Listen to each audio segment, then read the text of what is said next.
बिस्मिल्लाहिर्रहमानिर्रहीम। अस्सलाम वालेकुम। Welcome to chemistry in course of biology.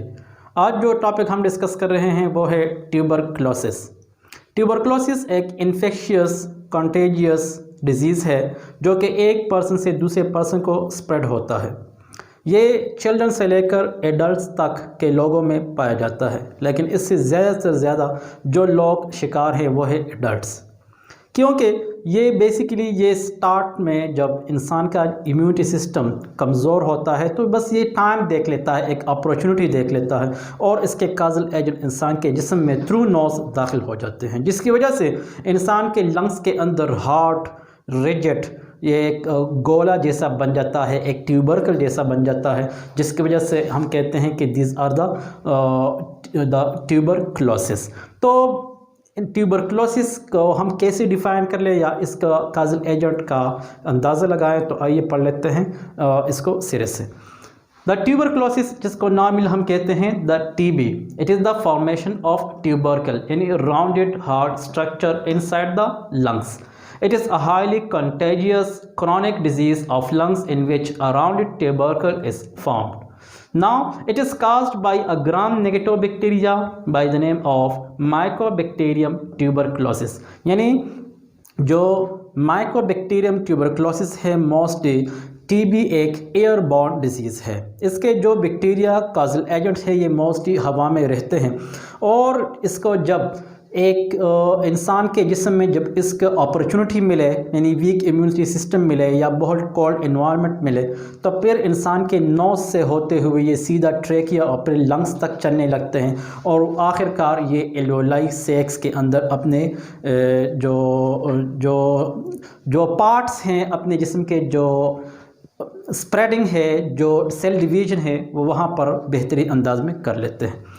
फिर उसके बाद how it occurs, in tuberculosis कैसे आकर्स होता है, यहाँ पर एक मैकेनिज्म देख लेते हैं कि अगर लंग्स के अंदर ये पाए जाते हैं the millions of alveoli, it is a single alveolus और एक इस एल्वियोलस के इर्द गिर्द ये जो राउंडेड रेड कलर स्ट्रक्चर है ये है द ब्लड कैपिलरीज, जिसके यहाँ ब्लड पाया जाता है। अब इन्फेक्शियस एजेंट थ्रू नोज से होते हुए सीधा आने लगता है, लंग्स से पास होते हुए ये सीधा अंदर इस एल्वियोलाई के आ जाता है। अब एल्वियोलाई के ऊपर चूँकि ये ब्लड कैपिलरीज होते हैं, इस ब्लड कैपिलरीज के अंदर ब्लड पाया जाता है जिसके अंदर एक काइंड ऑफ WBC है जिसका नाम है मैक्रोपेज। ये macrophage basically these are the good clearing agent of the blood, यानी ब्लड की सफाई कर लेता है। तो कैसे सफाई कर लेता है? क्योंकि दे आर द पेगोसाइट्स। अगर इस ब्लड के अंदर कोई ऐसा गैर ज़रूरी चीज़ मौजूद है, फॉर एग्ज़ाम्पल बैक्टीरिया है या कोई डस्ट है या कोई और पार्टिकल्स हैं, तो ये इसको पेगोसाइटोसिस के ज़रिए इसको खा लेते हैं। अब यहाँ पर क्या होता है कि ये बैक्टीरिया इतना ज़्यादा एक्टिव है कि इसको ये WBC या मैक्रोपेजेस इसको कुछ नहीं कह सकते।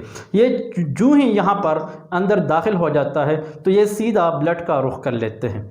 ब्लड में जाने के बाद ये इसके यहाँ पर सेल डिवीजन स्टार्ट कर लेते हैं और सेल डिवीजन की वजह से यहाँ पर जो है नाउ इन्होंने स्टार्ट किया रेप्लिकेशन, उसके नंबरात ज़्यादा बढ़ने लगे।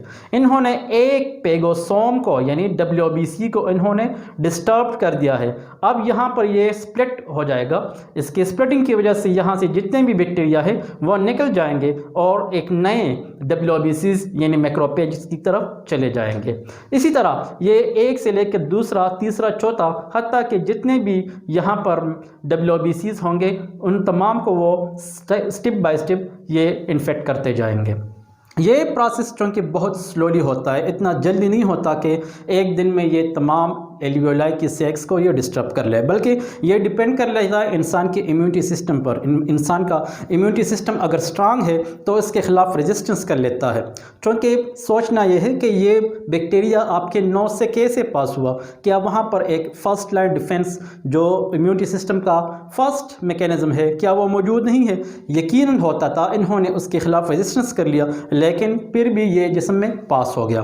फिर उसके बाद क्या सेकेंड लाइन डिफेंस जो है macrophage macrophages, neutrophils, natural killer cells, complement system और इंटरफेरेंस जैसे प्रोटीन मालिक्यूल क्या वो मौजूद नहीं थे जो इसके खिलाफ रेजिस्टेंस कर लेते थे। तो यहाँ पर भी अगर हम देख लेते हैं macrophages, it belongs to the second line of defence. इन्होंने अपना रेजिस्टेंस शुरू कर दिया, लेकिन इसकी हाईली रेजिस्टेंस की वजह से के बाद भी इन्होंने इसको इन्फेक्ट करना शुरू कर दिया। इसका मतलब ये है कि माइकोबैक्टीरियम ट्यूबरकुलोसिस ये हाईली इन्फेक्शियस होते हैं WBCs के लिए। इन्होंने जब इन एक मैक्रोपेज को डिस्टर्ब कर लिया, इसको स्प्लिट कर दिया, वहाँ पर अपना रेप्लिकेशन कर लिया, अपने नंबर्स बढ़ा दिए, अब ये नए मैक्रोपेजेस के तरफ चलने लगेंगे, हत्ता कि कई मैक्रोपेजेस को ये डिस्ट्रॉय कर लेंगे और इस तरह एक एल्वियोलस जो है वो कमज़ोर होता जाएगा। इसी तरह जब सारे एल्वियोलाई मुसलसल ये कमज़ोर होते जाएंगे तो यकीनन कुछ ही दिनों के अंदर या एक मंथ के अंदर या कई मंथ्स के आफ्टर या 1 साल 2 साल के आफ्टर अगर इंसान का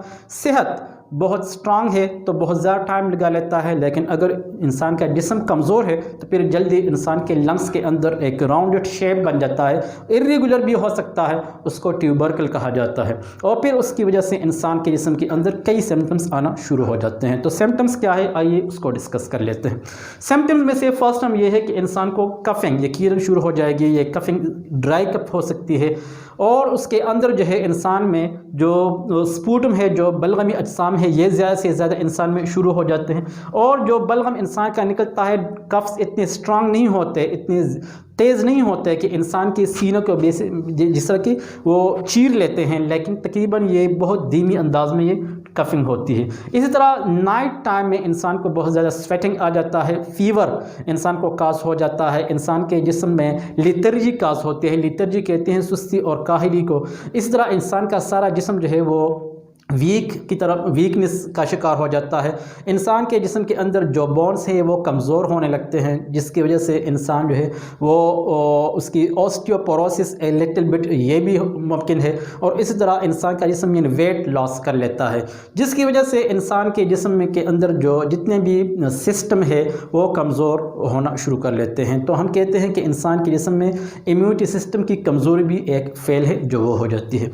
उसके बाद हम पढ़ लेते हैं कि what will be the risk factors of the TB. अगर इंसान को टीबी है तो उसके साथ साथ उसको और कौन से बीमारियां लाहक हो सकती हैं जो इस ट्यूबरकुलोसिस के साथ मुनसलिक होती हैं। तो हम यहाँ पर एक अपॉर्चुनिस्टिक डिजीज़ का नाम इसलिए दे सकते हैं कि चूँकि दूसरे अदर ऑर्गेनिजम्स को भी मौका मिले कि ऑलरेडी वीक इम्यूनिटी सिस्टम है तो क्यों ना अपने हिस्से का डिजीज़ भी डालते जाएँ। तो यहाँ पर एक तो इम्यूनिटी सिस्टम कमज़ोर और भी होता जाएगा, HIV इम्कानात है कि वो भी इन्फेक्शन कर ले, हार्ट डिफेक्ट हो जाते हैं, जबकि लंग्स के अंदर कैंसर का बनना भी शुरू हो सकता है और फिर यह है कि लंग्स जो वो डिस्ट्रॉय करना भी शुरू हो जाता है। ये यहाँ पर मैंने एक डायग्राम दिया हुआ है कि लंग्स लेफ्ट हो या राइट हो, उसके अंदर ये जो स्ट्रक्चर मौजूद है, दीज आर द ट्यूबरकल्स, जो कि हार्ड होते हैं, जो कि राउंडेड या इर्रेगुलर स्ट्रक्चर दोनों में पाए जा सकते हैं। What is the treatment for the TB? In TB का ट्रीटमेंट क्या है? आमतौर पर क्योंकि ये एक बैक्टीरिया का इन्फेक्शन है, इसी वजह से इसके लिए मोस्टली एंटीबायोटिक्स ही इस्तेमाल होंगे, लेकिन गवर्नमेंट ने तकरीबन इसके लिए 8 मंथ का कोर्स ऐसा रखा हुआ है जो फ्री ऑफ कॉस्ट होता है और फिर यह है कि इसके अंदर मोस्टली एंटीबायोटिक्स होते हैं जो कि राइफाम्पिन और आइसोनाइजेट के नाम से ये दे दिए जाते हैं। लेकिन अगर ये मसला मोस्टली चिल्ड्रंस को हो गया तो फिर इसके लिए वैक्सीनेशन भी अवेलेबल होती हैं by the name of BCG, bacillus Calmette Guerin के नाम से, जो कि ट्रीटमेंट में भी है और हम कहते हैं कि इससे है इसकी प्रिवेंशन भी मुमकिन है। लेकिन अगर ये पेशेंट मज़ीद इसके अंदर ये मसला मज़ीद बढ़ता रहा है तो इसको हॉस्पिटलाइज कर देना चाहिए और it should be isolated from other healthy persons. Improve hygienic condition, अगर इसका हाइजीनिक कंडीशन इम्प्रूव करना है तो इसके लिए ऐसी खुराकों का बंदोबस्त करना पड़ता है ताकि ये हेल्थी रहें। इसी तरह पास्चराइज्ड मिल्क का इस्तेमाल या प्रॉपरली बॉइल्ड मिल्क अगर इन बंदों को दे दिया जाए तो इसका जिस्म तकरीबन इससे अच्छा हो सकता है। और इसी तरह अच्छे किस्म के वेजिटेबल्स और अच्छे किस्म के फ्रूट्स अगर हम खाना शुरू कर दें और अपने इस्लामिक रूल्स के मुताबिक अपनी हाइजीन का ख्याल रखें तो यकीनन हम कई बीमारियों से अपने आप को महफूज रख सकते हैं। उम्मीद है कि आज के लेक्चर को आप बेहतर समझोगे।